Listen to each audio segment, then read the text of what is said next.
Yo, what's up mga bossing? Magandang umaga sa inyo. At syempre meron tayong project dito sa ating shop. Isang Toyota Revo mga bossing. Makina niya diesel na 2L mga boss, no?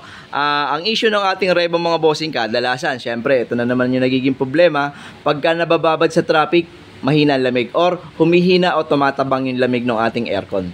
Okay, so may mga ginagawa na tayo sa Revo, may mga nakapost na rin tayo na ginagawa, pero kuhaan ulit natin ng isang detalye to dahil mga bossing, yung iba nating ginagawa ay hindi naman nakadenso. Ito sa kanya, stock pa rin yung compressor pero na-repair na dati, pero ito i-convert na namin ng 15C mga bossing na denso.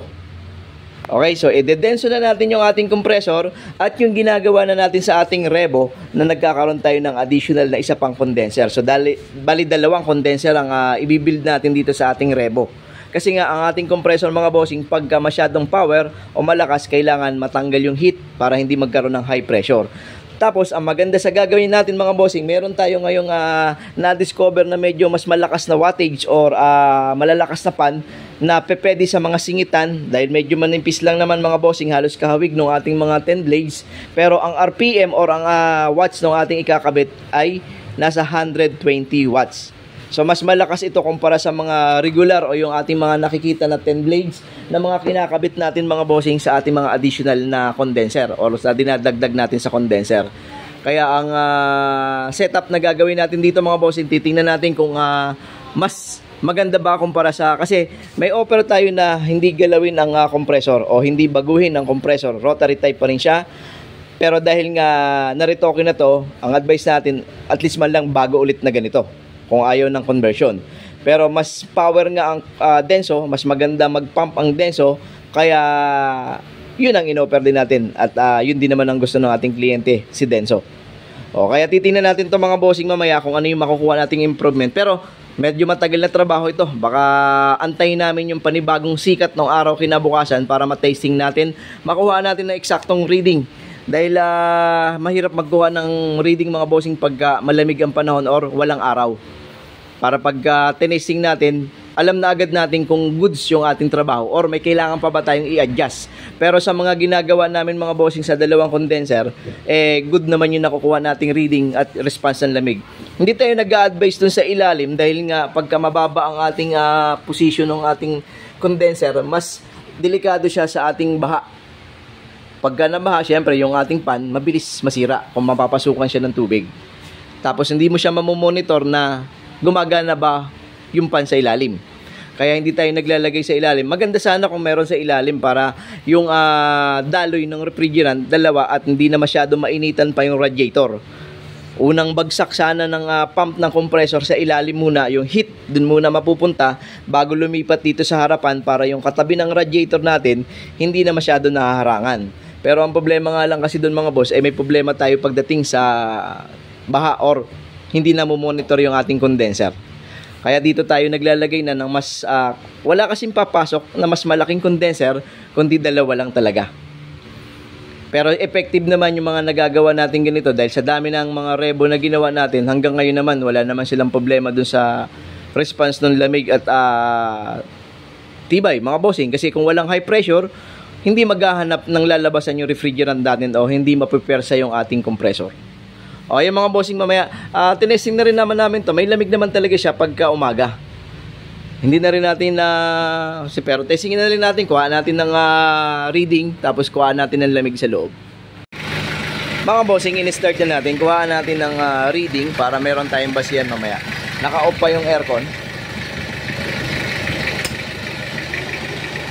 Okay.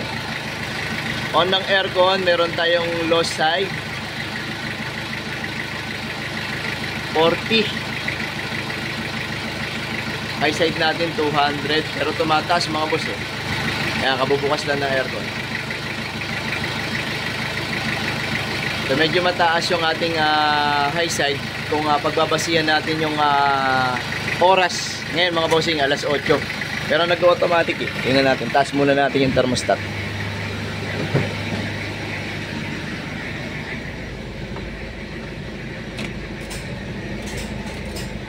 May pitik-pitik na rin yung thermostat na ito.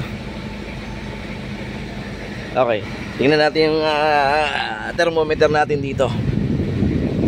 Pero mataas mga boss eh, 20. Sira na ang aking ano, nagmo-moist na yung ating. Kita pa ba mga bossing? Andun yung gis eh. So nasa 20 yung ating lamig na binabasa ng thermometer natin, no? So malayo talaga to mga bossing. Pagka binilad mo sa araw to, wala na tong lamig. Pagka ganyan kataas, at least man lang sana makakuha ka ng mga nasa 12. Pagka nag-15, baka lumaban-laban pa ng tanghali. Pero kung 20 na, tapos ang reading sa labas eh mataas yung high side, wala talagang pag-asang lumamig to mga bossing. Ayan, 225, 230 ang ating high side. Low side natin 40. So alanganin talagang lumamig. Okay, so mamaya mga bossing, pag nagawa na natin yung setup natin, tingnan natin kung anong reading ang makukuha natin. Tapos yung response ng lamig sa loob. So mayroon tayong nakuha na 20 degrees Celsius sa loob. Tingnan natin mamaya. Basta ang target lagi natin sa ating trabaho, bumaba tayo ng 10. Hindi tayo dapat aangat ng nasa 10 degrees Celsius mga bossing. Para pagdating ng tanghali, pasok pa siya kahit mag-12 siya. Pasok pa rin yung lamig na hinahabol natin.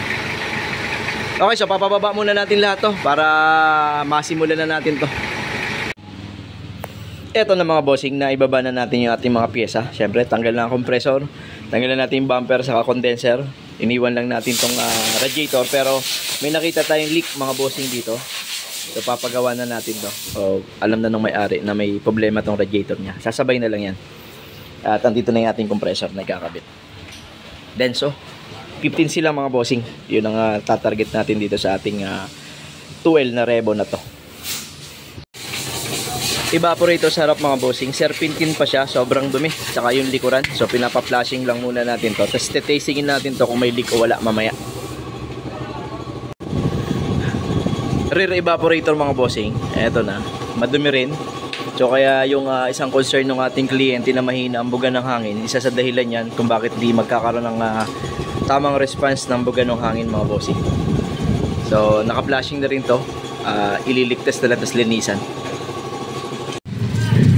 Mga bossing, ito na yung ating mga evaporator. Meron kaming 250, dalawa, nakasalang. Pinag-isa na natin sa isang lagayan. Wala namang leak mga bossing na nagpakita. Although may mga nakita kaming repair dito sa site nitong ating lagayan ng capillary tube. Ayan yung mga hinang niya, oh. Pero maganda naman, wala naman siyang lumalabas, no? Ito nagiging sakit nito mga bossing dahil pag nilagay kasi yung capillary tube dyan, may original kasi yan na lata na clip o yung clamp. Ang problema doon sa lata, kinakalawang, kinakain niya yan. Kaya pinapalitan na lang namin ng cable tie kasi kailangan nakaakap to dito sa ating suction. Kasi ito yung magkocontrol ng diaphragm ng ating expansion valve para mag-adjust or magbukas-sara. Harapan, wala rin namang leak. So very good naman. Okay. Mga bossing, ito na yung ating compressor na itap na natin. Meron tayong 3 tornilyo. Okay, yung isa, iniwan na natin. Hindi natin sinira yung urig na bracket ng ating sanden para kung balak pa niyang ibalik sa urig, meron pa siyang pag-asang ibalik mga bossing, no? So wala tayong ginalaw. Pati doon sa ating tornilyo sa ibabaw, wala tayong sinira doon. So, ibabalik niya yung dating compressor. At eto na yung ating condenser na ilalagay dyan mga bossing. 2 condenser yan magkadikit. Titingnan nyo kung gaano kaganda ang reading lamig pag natapos natin ito mga boss. Mga bossing, eto na yung radiator natin. Napa-overhaul na rin natin yung radiator, no? So, sila na nagpagawa niyan. Dahil may leak nga tayong nakita dyan. Siyempre, eto na yung ating compressor. Ikikrimp na lang yung ating hose. Very good naman yung pagkaka-elbow. Hindi siya laban. Meron siyang play para pag galaw ng makina, hindi masyadong persado yung hose natin. Okay, konti na lang. Condenser na lang mga bossing. Pero syempre, kagaya sinasabi ko, late na. Sigurado tayong bukas na natin ito testingin. Mga bossing, eto na yung ating Revo na ikabit na namin lahat. Nakapag leak test at vacuum na rin kami. Nag-load na kami ng refrigerant mga bossing. pan natin gumagana, malakas naman. Aralin namin yung isang side kung kailangan pa namin lagyan ng pan. Pero ang reading niya mga bossing, nag-automatic, ayan. Yun oh. Nag-off. Pero ang reading niya na nakuha mga bossing, nasa 13 low side. Antayin natin mag-on. Ayan na, nag-on na.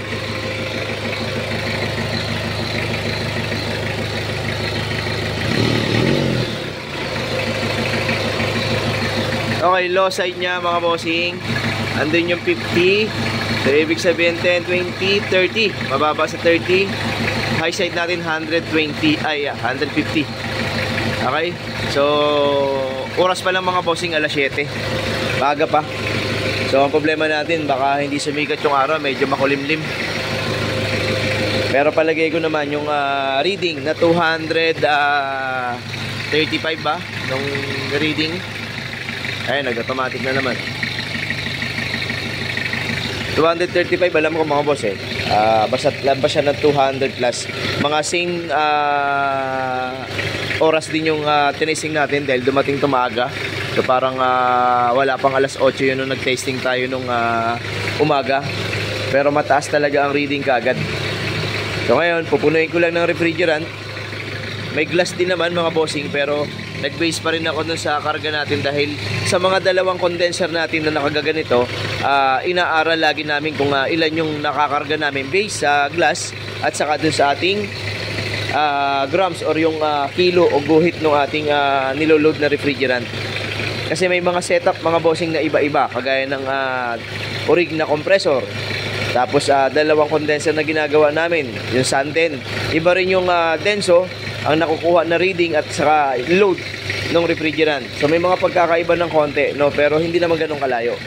Pero nakita lang namin sa Denso, talagang power si Denso. Ayun, nag-automatic na naman, no.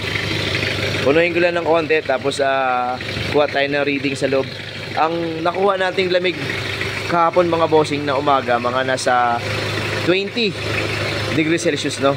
So sabi ko, masaya na tayo pagka nakakuha tayo ng gis, or mas maganda kung bababa tayo ng gis, no. So tastingin natin mga bossing. Pero panay automatic.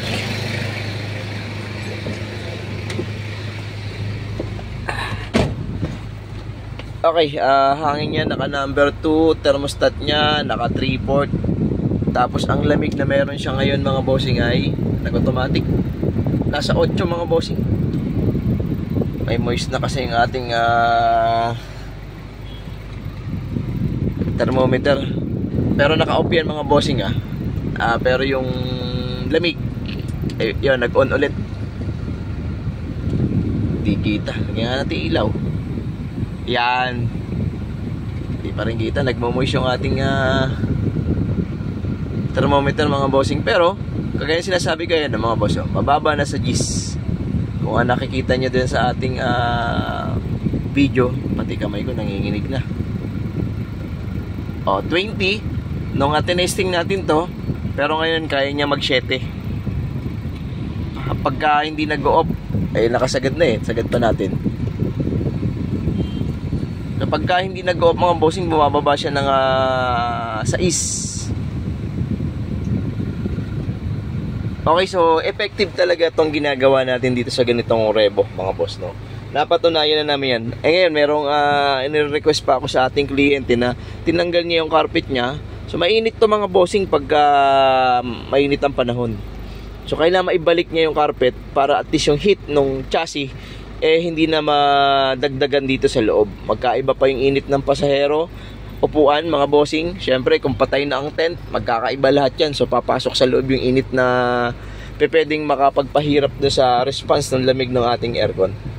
No, pero sabi niya kasi kaya niya tinanggal, meron daw tumatagas dyan sa ilalim na tubig. So nababasa yung kanyang carpet mga bossing.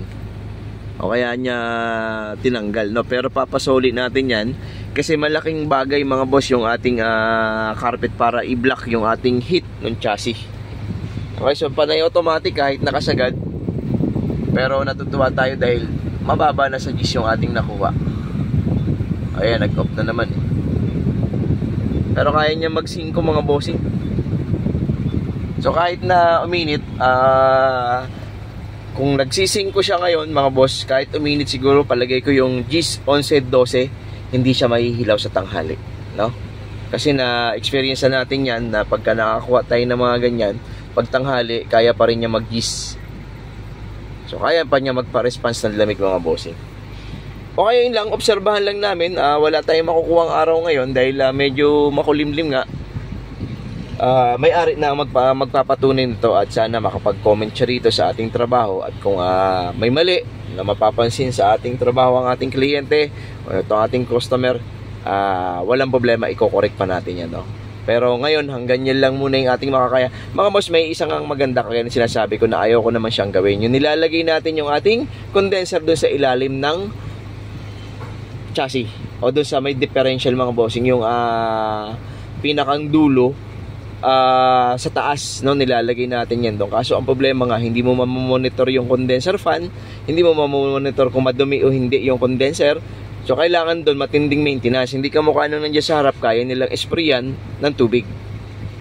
Pero kung ako pa tatanungin, mas maganda talaga sana na separate yung dalawa. Pero wala ngang position doon. Pag nabaha, mababaha yung pan, malulubog sa tubig, delikado rin mga bossing, no? Kaya dyan natin ginagawa. Pero kaysa naman kapos pa yung condenser, no? Ibig sabihin, kailangan kasi natin ngayon ng mas magandang condenser. Ang napapansin namin sa mga obserbasyon natin sa kada sasakyan, yung condenser ang mga nagbibigay talaga ng magandang supply. Kaya kapag malamig ang panahon, walang high pressure kasi. So malamig yung condenser, malamig yung aircon. At yung iba naman na binubuhusan ng tubig yung condenser dahil nga mainit, kailangan kumalma. Walang pinagkaiba sa trabaho ng radiator natin yung mga bossing. Pagka masikip o mainit yung radiator, pwedeng magkaroon ng pagtaas doon sa temperatura ng ating makina. Okay lang mga bossing, sila na ang pag-oobserbahin natin nito. Siyempre kung ano yung makikita nila at mapapansin nila, sila na rin na makakaalam nun. At sana mabigyan tayo ng review dun sa ating ginawa para at least kung makukopya ng ating mga ibang technician, mga bossing, kaya lang naman namin ina-upload itong mga to. Kagaya sinasabi ko sa kanila, akala nila may sahod tayo na malaki sa YouTube. Ngayon po, wala na tayong sinasahod sa YouTube kasi hindi na rin tayo nakakapag-upload lagi. Pangalawa, wala namang gustong manood ng ating ads mga bossing, no? Kaya hanggat hindi nyo pinapanood yung aming ads, hindi kami kikita kay YouTube. Pero ang intention natin dito, makapag-share ng konting knowledge kung sakaling effective yung ginagawa natin, pwedeng makuha ng iba natin mga kasama, no? Okay, hindi kami magagaling mga bossing. Ibig sabihin, maraming mas magagaling kaysa sa amin. Pero kami dito, kahit pa paano, sinusundan namin yung aming kada araw na trabaho. Kasi kumbaga sa kami yung nakaka-experience lagi ng mga encounter ng mga hindi malamig, nawawalan lamig. So lahat yan na-encounter namin, kaya kahit pa paano inaaral din naman namin mga bossing kung ano nangyayari, no? Pero maraming magagaling sa atin at hindi natin kailangan makipag-debate sa ating mga technician na magagaling dyan, no? O kung halimbawang meron naman kayong gustong i-share nyo na lang. Huwag na kayong makipag-diskusyon. At tumatanggap din kami ng advice. At kagaya ng sinasabi ko, i-correct nyo kami kung may mali kami. Okay? So para masaya ang buhay mga bossing, syempre sabi nga ng ating mga kilalang mga idol, sharing is caring. So i-share nyo lang kung ano yung mga pwede nyo i-share sa ating mga kliyente or sa ating mga gumagamit ng mga sasakyan. Okay? O ayun lang mga bossing ha. Maraming salamat sa inyo. Syempre, ingat lagi at God bless sa ating lahat mga boss. Thank you!